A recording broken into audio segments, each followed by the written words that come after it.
मनुष्य की जितनी आवश्यकताएं हैं वह दो तलों से संबंधित हैं। एक है शरीर के तल की आवश्यकता, क्योंकि मनुष्य का जीवन, उसका महत्वपूर्ण आयाम है शरीर।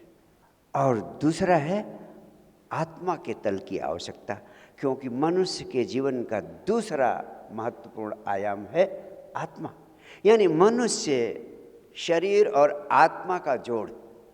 तो आपका शरीर भी स्वस्थ रहे, शरीर के तल पर जो आवश्यकताएं आपकी हैं उनकी आपूर्ति हो जाए, उसके लिए आपको चाहिए भौतिक जगत में जीने के लिए रोटी, कपड़ा, मकान और अन्य सारी सुविधाएं जो भौतिक जगत में आपके शरीर को सुविधा प्रदान करती, वह सब आपको मिल जाए। वो पहली ज़रूरत है। उनके पूरा हुए बिना आत्मा की आवश्यकता तुम्हें पैदा ही नहीं होती।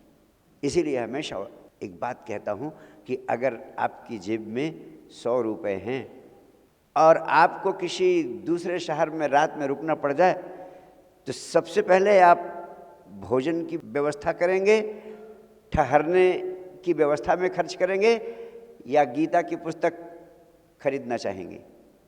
हर समझदार आदमी यही कहेगा, पहले भोजन की व्यवस्था करेंगे, ठहरने की व्यवस्था करेंगे, कमरे में सोने की व्यवस्था करेंगे, उसके बाद अगर कुछ बचेगा तब सोचेंगे गीता की बात।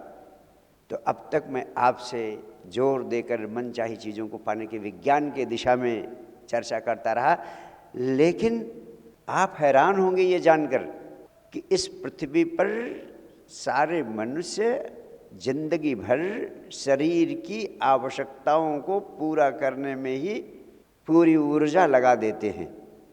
उन सारी चीज़ों का अंबार इकट्ठा करने में लगे रहते हैं जिनसे शरीर की आवश्यकताएं पूरा की जा सकती है, लेकिन आत्मा की आवश्यकता की ओर किसी का ध्यान जाता ही नहीं है। और सिर्फ यही कारण है कि आप धन का अंबार लगाते रहते हैं, गैर जरूरी चीज़ों का अंबार इकट्ठा करते रहते हैं, सारी ऊर्जा उसी में समाप्त हो जाती है और ऊर्जा बचती ही नहीं कि आत्मा की आवश्यकता की दिशा में कदम उठाएं। और यही तुम्हारी जिंदगी के दुखों का सबसे प्रधान कारण।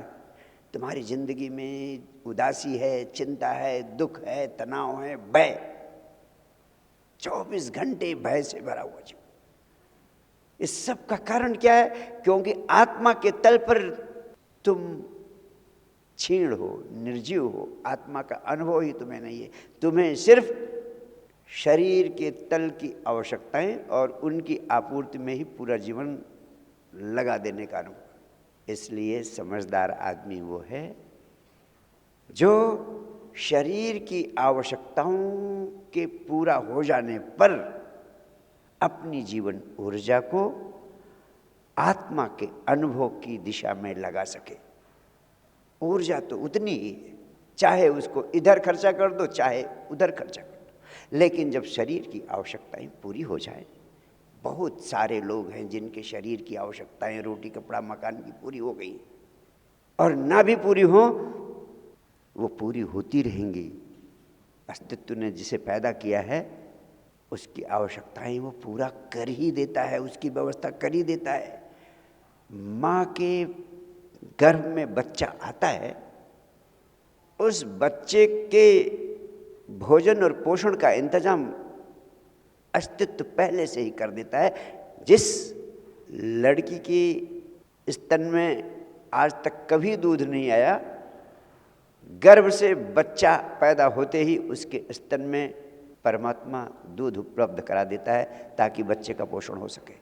यानी वो इतना इंटेलिजेंस है, इतनी समझदार शक्तियां स्वतः काम कर रही हैं। उस छोटे बच्चे को पैदा करने के पहले उसके भोजन का इंतजाम अस्तित्व कर देता है। और आप सोचते हैं आपकी आवश्यकताओं का इंतजाम वो नहीं करेगा, आपको करना पड़ेगा। यही आपकी नासमझी। तुम जिंदगी भर उन्हीं चीज़ों को इकट्ठा करने में लगे रहते हो जिनकी तुम्हें ज़रूरत नहीं है। ऐसे आदमी को क्या कहेंगे? समझदार कहेंगे या पागल? ऐसे आदमी को पागल ही कहा जाएगा। हमें सबसे पहले एक चीज़ समझ लेनी चाहिए कि आवश्यकताएं तो पूरी की जा सकती हैं, लेकिन कामनाएं अनंत हैं, उनका कोई और छोर नहीं है। अगर तुम अनंत कामनाओं को पूरा करने के जाल में फंसे तो अनंत के जाल में उलझे, और अनंत के जाल में उलझे तुम्हारा जीवन बर्बाद हो जाएगा, ये अनमोल जीवन नष्ट हो जाएगा। क्योंकि कामनाएं अनंत है, वो कभी पूरी नहीं की जा सकती। उनके जाल में उलझने वाला आदमी नासमझ है, उनके जाल में उलझने वाला आदमी प्रज्ञा शून्य है। क्योंकि कितना भी तुम इकट्ठा कर लोगे, सब यहीं धरा रह जाएगा। जब लात चलेगा बंजारा, सब यहीं धरा रह जाएगा। इस सत्य को समझ लेना और गैर जरूरी चीज़ों का अंबार लगाने में अपनी सारी ऊर्जा को नष्ट कर देने से रोक लेना, और उस ऊर्जा को आत्मा की दिशा में उन्मुख कर देना, यह मनुष्य जीवन का सबसे महत्वपूर्ण आयाम है।